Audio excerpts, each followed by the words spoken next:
Let me take you back to July 16th, 2020. The UFC on ESPN Qatar vs Ige card that took place on Yas Island in Abu Dhabi. But we're not here to talk about the main event. Instead, we're going to go to the preliminary card, where John Phillips was scheduled to take on Dusko Todorovic in a middleweight bout. Todorovic, however, was forced to pull out due to a medical issue. He was replaced by a then unknown fighter, Khamzat Chimaev, who would go on to set the MMA world on fire with this night's performance, and several more that followed, but we'll talk about those shortly. In the Phillips fight, Khamzat started by throwing a kick and immediately shooting successfully for a takedown. What followed was an exhibition of grappling and ground and pound for the rest of the round.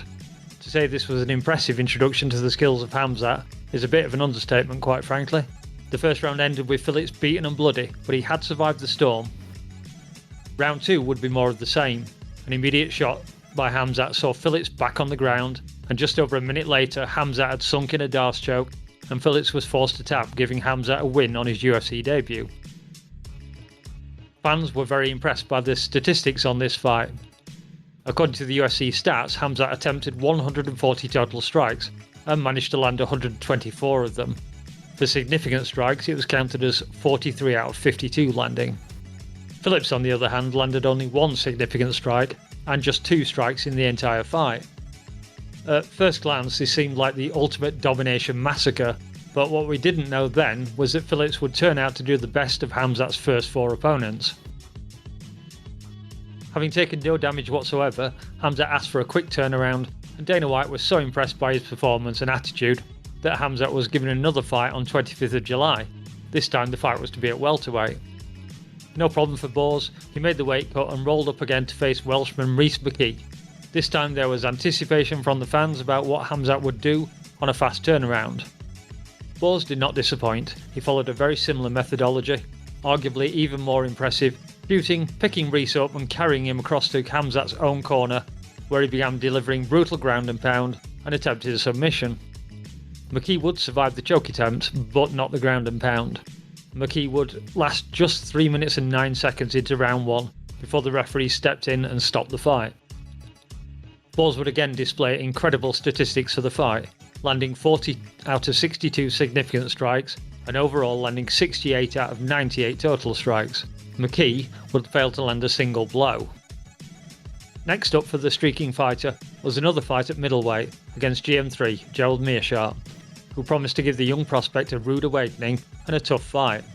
At the press conference, Khamzat joked about Gerald's Brazilian jiu-jitsu skills and said that he, as a blue belt, would choke the black belt Meerschaert out. This of course did not happen, and GM3 joined the group of fighters that did not manage to lay a glove on Bors. The fight lasted just 17 seconds as Bors pressed forward, forcing GM3 to back away circling and take a defensive approach, only for him to circle onto a beautifully placed right hook that sent Gerald falling to the canvas. The 1 or 2 follow-up shots were completely unnecessary, but the referee just wasn't quick enough, so it was another outstanding performance by Bors. His next fight saw him yet again change divisions and return to welterweight against Li Jianlang at UFC 267. Again, Khamzat would waste no time, closing with Li, picking him up and carrying him across the cage, all the while talking to Dana White, before throwing him to the ground and beginning to try and end the fight in front of the boss. The recipe was again ground and pound, but Li would turn over, exposing his back and allowing Khamzat to sink in another rear naked choke. And all credit to Li, he never tapped, he instead preferred to take a quick nap. Another win for Khamzat. Khamzat now stood at an incredible 112 strikes landed and 1 significant strike taken. He had in fact won more fights than he had taken significant strikes. It was now judge time to give him an experienced, ranked opponent and test his mettle, and Gilbert Burns was his chosen foe. The two would meet at UFC 273 in Florida. The anticipation for the fight was high, and the two did not disappoint, giving us one of the fights of the year. "I want a war, I want to be tested," said Khamzat. Well, the old saying goes that you should be careful what you wish for, and this was one of those times.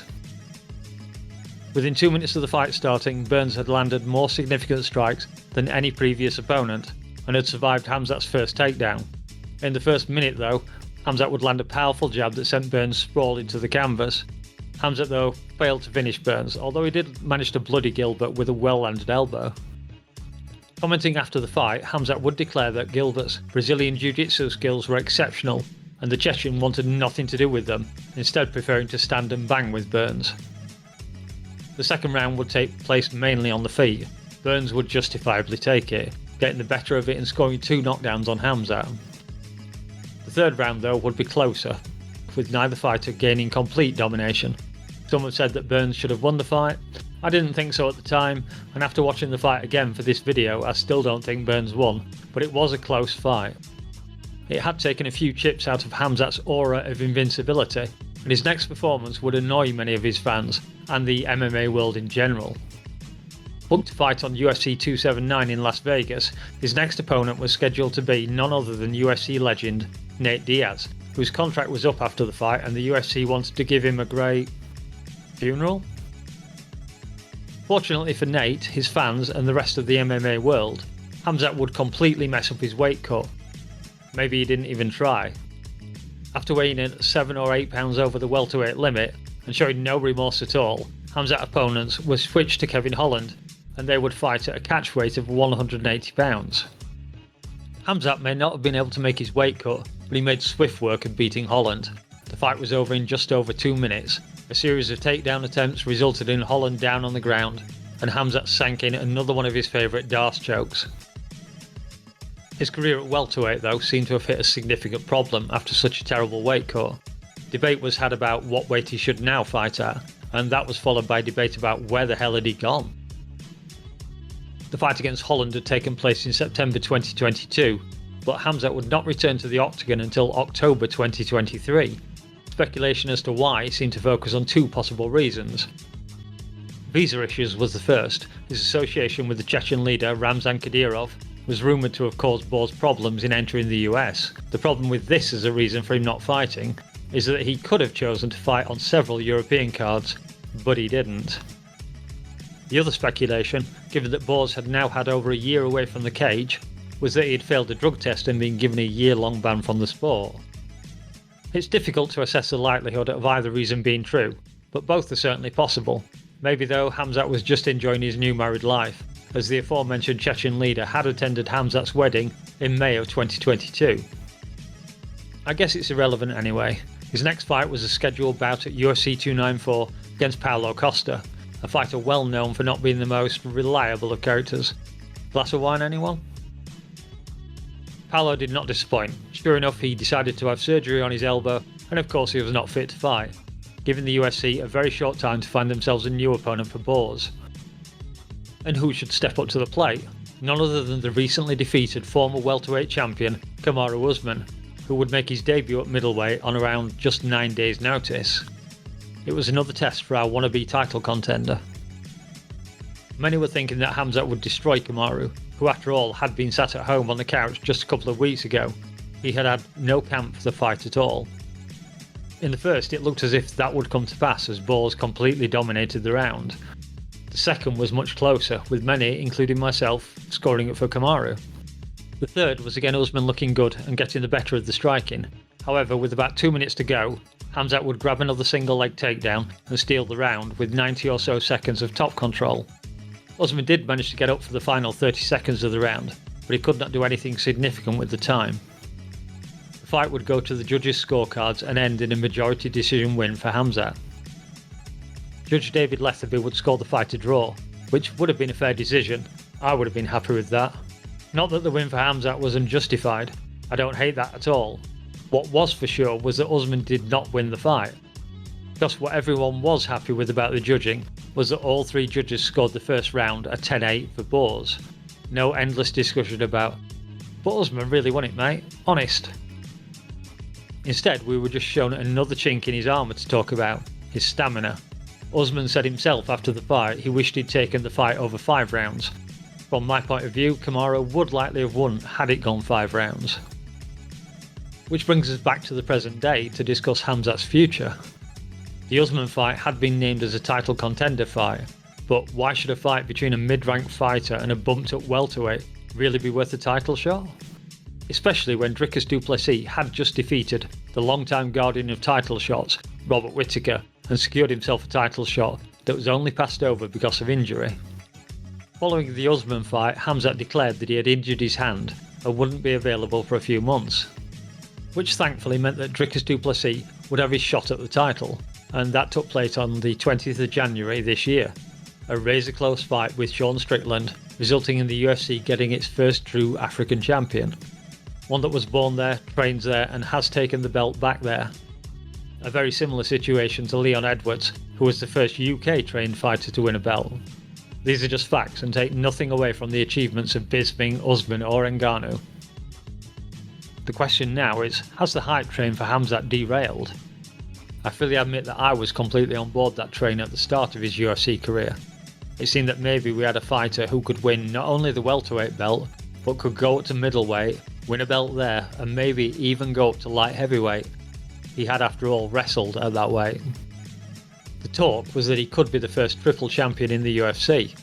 We now know that he won't be winning 3 belts because his time at welterweight is clearly over. So now we are left with him competing at middleweight. But his track record is not looking so good anymore. He has gone from having 2 fights in 10 days to not even having 2 fights in 10 months.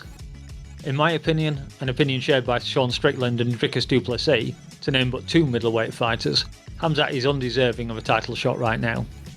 He has only 2 fights at middleweight, Joe Mearshot, who isn't even ranked, and Kamaru Usman, who, whilst a great fighter, is not a name at middleweight.